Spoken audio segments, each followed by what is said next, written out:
What's up, guys? Do you feel sometimes that your joints are limiting you in your workouts? So your joints hurting? Are your knees, shoulders, elbows? Are you getting those pains from lifting heavy weights all the time?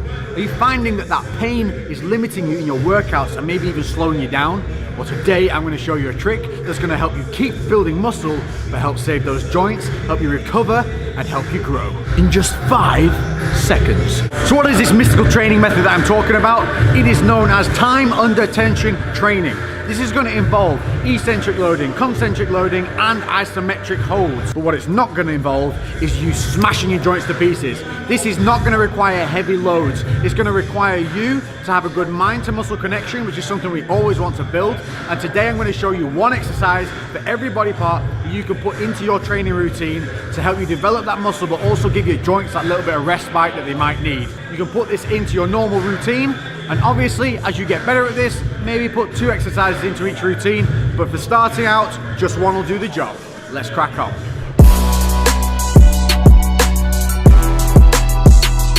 So we're going to start it out on the lower parts. We're going to start with some leg extensions. Now the process of this is going to be 5 seconds over 4 phases. So we're going to be doing a concentric, an isometric, an eccentric, and then a stretch, each one for 5 seconds. Most important thing on this is going to be the longest explanation because so many people fuck this up. You want the pivot point in line with your knees. You want the back of your knees on the pad. If your knees are not on this pad and they're further forward and there's a gap here, you're going to put stress on the knees and bust them up. Bad times. Handles are here for a reason. Grip and pull on the handles as you drive. That's going to keep your hips down. How many people do you see doing this stuff? That's because they're not thinking about their body. They're thinking about moving weight from A to B. This method is going to make you think about mind to muscle, and it's going to make you think about contractions and help you connect and also find bad habits that you've got and help you fix them. So find a weight that you can do around 20 reps on. We're going to be doing 8 reps of the slow holds. Then we're going to finish with 12 normal reps. The 5-second phases, easy. We're going to come up for 5-second count. Feet parallel. 2, 3, 4, 5. At the top, point the toes. Squeeze the quads. Hold for 5, 4, 3, 2, 1. Bring the toes in. Start lowering down over 5, 4, 3, 2, 1. As it comes towards the base, don't let the stack touch. And hold that stretch there. Hold that load. 5, 4, 3, 2, 1. And we're going to repeat this 8 times, slow and steady each way. This is going to stop you kicking out and having those bad habits of just swinging the weight through. Once you've done all 8 of these and you get to the bottom, you get that final 5 count hold, then it's straight in, 12 reps, gripping those handles, keeping those feet parallel and toes up this time. If you want to, you can point the toes, but a little less control. You're getting those 12 reps, and you're going to really feel that burn, that blood right in the muscle. Once you hit that 12, down, rest. You're going to do 3 to 5 sets of this, and I promise you, you will feel nothing like it. You will have no joint pain, but maximum muscle activation. Next up, arms.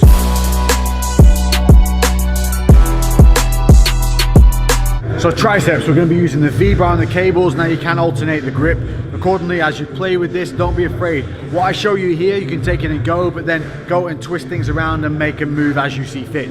But we're going to take, again, same thing, a rep range where you can do 20 reps on that weight, 8 and 12s like before. For this, pointers, shoulders back, rib cage down, hips slightly kicked back. What we're not doing is leaning over. From here, you're going to keep that scapula engaged. You're going to pull down with the elbows, and this is your start position. Start right, you'll finish right. From here, we're going to come down. 5, 4, 3, 2, 1. Squeeze, flex that tricep at the bottom. Look how my arm is at an angle. What I'm not doing is this. Arms at a slight angle, and I'm squeezing that tricep. I've got a little bit of flexion at the wrist. Then I come back up. 5, 4, 3, 2, 1, no elbow movement, no swinging back and forward, shoulders still in place. At the top now, I'm going to squeeze my biceps and help stretch that tricep. 5, 4, 3, 2, 1, before starting all over again. 8 reps like that, and then we're going to move straight in, 12 reps, strong, focusing, no swinging, squeezing that tricep at the bottom, squeezing that bicep at the top. Bam, bam, bam, bam. Biceps.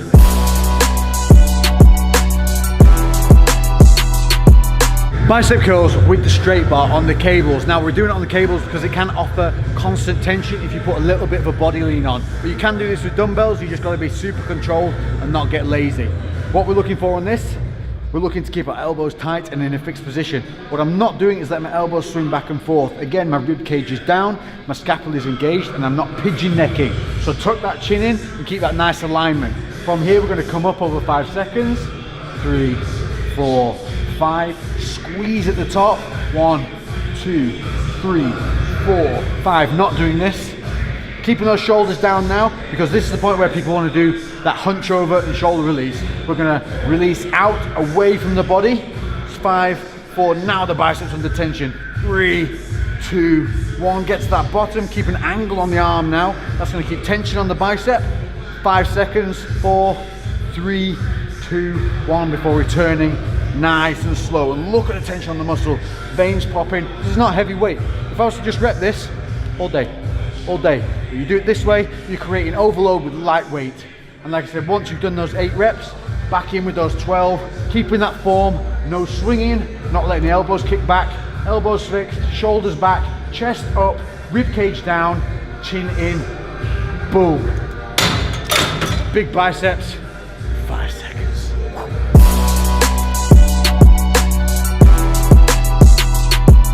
Next up, shoulder press. Now this is one that causes a lot of pain for a lot of people. It's also one where people have a lot of bad habits and get injured from it. By doing the slow work on this, by doing the time under tension, we're going to realize those bad habits and we're going to help create that mind to muscle and form connection. We're going to do this without a supporting back on this one. But if you find it's a little unstable without it, you can put the bench seat upright and have that as a rest point behind you. Bring the dumbbells up. We're going to turn them out. This is our start point. I want my rib cage down. I'm going to make sure my feet are planted, and from here I'm going to tilt the dumbbell heads in. Real little tilt, bing. This is going to keep it all focused on that shoulder. I'm going to come up over 5 seconds. 3, 2, 1. This is working my core and everything now. At the top, what I'm not doing, banging and touching. Coming up, straight arms, shoulders down, not hitching. Then coming back down the exact same way we went up, over 5 seconds. 2, 1. Get to that base. Keep that load point, don't let it touch the shoulders. Hold for 5, and then repeat. Obviously, once we get 8 reps in from these, then we're going to try and maintain that postural strength, rib cage down, keep it controlled, and rep 12 reps to the death, to the pump. And tell me, after doing that, give it one go, and tell me that doesn't feel as good as those heavy ass shoulder presses you ground through, gritted your teeth on, and ended up tearing up some fucking tendons.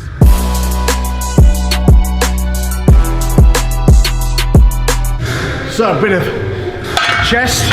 We're going to be using, if you have one of these single arm plate loaded chest. Single arms are best. What we don't want is something that moves in a uniform manner where you move the left and the right moves automatically. We want that independent arm. So if you don't have one of these, opt for a dumbbell variation instead. But these are one of the best ones, especially if you're trying to protect the shoulders, if you do this correctly. So what we're looking for is, we want the handles to be around about nipple height. So I want that just one click up. That's perfect. What I want to do here is I want to make sure that I'm planting my feet and driving my hips back into the machine. You'll see a lot of people's hips creeping forward as they try and press out and struggle. That's not what we want. We want to keep all that drive in the pad behind us so we have something to press against. Same as a bench press on this, what we want to be looking at is arching that lower back, pressed against the machine, but keeping the rib cage down. We're going to be rolling the elbows in a little bit, and as we come down, we're going to keep our lats contracted, and as we drive out, keeping all that contraction explode out. Taking that load, this is going to be a part where we come back down to. That point just off where the pads touch, but what I don't want is an overstretch on the shoulders. So making sure that the handles are in front of the chest, not right alongside where we're just going to be stretching tendons. 5 seconds up, 3, 2, 1, making sure that my elbows look uniformed. A lot of people you'll see have one rotated out or one rotated in. That's usually due to shoulder impingement of some form, so take note. Holding at the top, what I'm not doing is locking my arms out and putting all the load on the elbow. Keeping my shoulders back, and just before complete lockout of the joints, I'm holding it here, 5 seconds. Then eccentric, 5 seconds, and what I'm not doing on this is allowing the shoulders to hitch up and the elbows to come high. I'm keeping those shoulders down, chest up, rib cage down, driving my heels into the floor, hips back. 3, 2, 1. Then we get to that stop point, a natural stretch. Don't overstretch. That's your hold point for the 5, and then repeat. Obviously, once we've done this 8 times, just as before, we're going to get down to that bottom load, hold it for that final 5 before exploding back out now. Everything we've just engaged, everything we've just created in that mind to muscle connection, boom, 12 reps, squeeze, force that blood in, but make that muscle work. And we're only using a lightweight single 20k plates on the side on that. There's going to be plenty for that. Again, a 20 rep range, and you will feel this in the chest. If you feel it in the shoulders, reset, adjust, learn, keep going.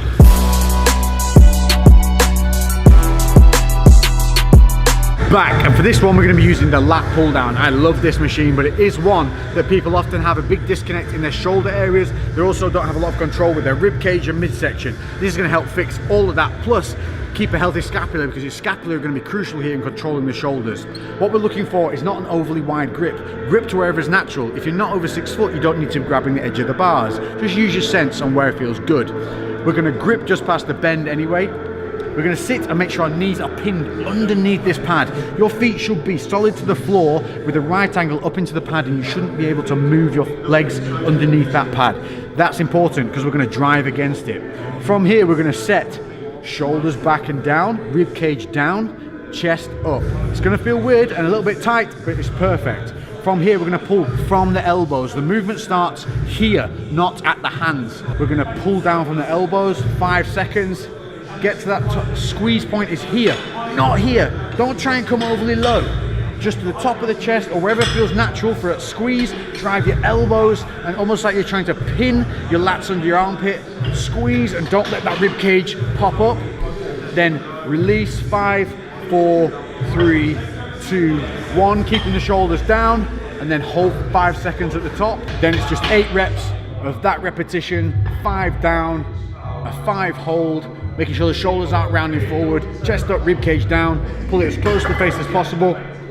5 on that way back up, and then we're gonna rep those 12 reps again. But what we're not gonna do is start fucking swinging. No aping around. What we want, keep that chest nice and high, put the rib cage down, arching the lower back, and we're gonna pull through clean and rep. Thinking about those contraction points, and thinking about that controlled release.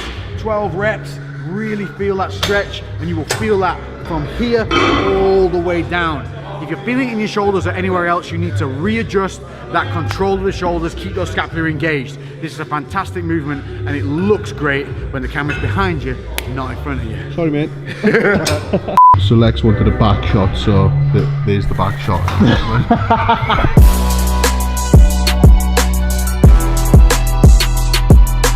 Last but not least, we're back on the leg extension machine, and this one is for seated hamstring curls. The reason we're doing this over lying curls is because there is no lower back tension when we do it this way. So for setup on this, the same rules apply. We want our knees in line with the pivot point. We want that seat further back rather than too far forward, if anything. We're going to grip on the handles. As we curl under, what we don't want is to allow, as soon as we pull, those hips to shoot forward. You'll see this all the time. People end up halfway down the seat here, because what they're doing is using their body weight to pull the weight through. We're going to keep our grip on the handles, and we're going to push our hips back. If you have a pad that comes across the knees here, what you can do is actually reach forward and lean and grab in front of you here, so that you end up with a heavier stretch on the negative. You're gonna feel it way more. If you don't have it like we don't have here, we're gonna push ourselves back into the seat. We're gonna curl through with our heels, keeping our toes up. So we're gonna curl for that 5 seconds. 4, 3, 2, 1. Squeeze at the bottom, and what you want to think about here is squeezing like you would squeeze a bicep. You should feel that. The hamstrings are the biceps of the leg. So squeeze, hold. What we don't want to allow is those hips to shift forward, knees to shift up. Everything stays down. The body's going to want to compensate. Fight it.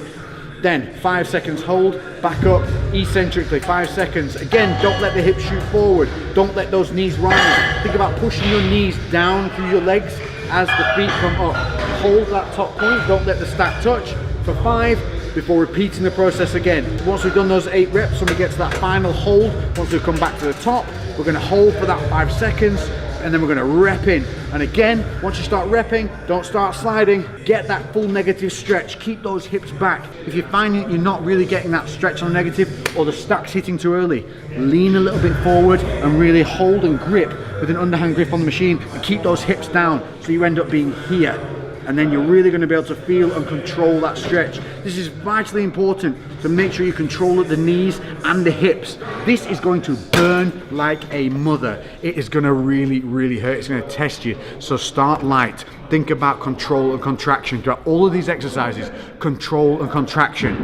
But what it's going to prove to you is you have a good mind to muscle connection that you can build. You have errors that you're going to see from having to go slow rather than fast that you're going to be able to fix. And once you do that, when you translate this back into lifting heavy, those weights are going to move smoother, they're going to move more controlled, and more importantly, you're going to know what you can lift in real weight rather than just weight you can shift from A to B. As I've said before, I'll say it again.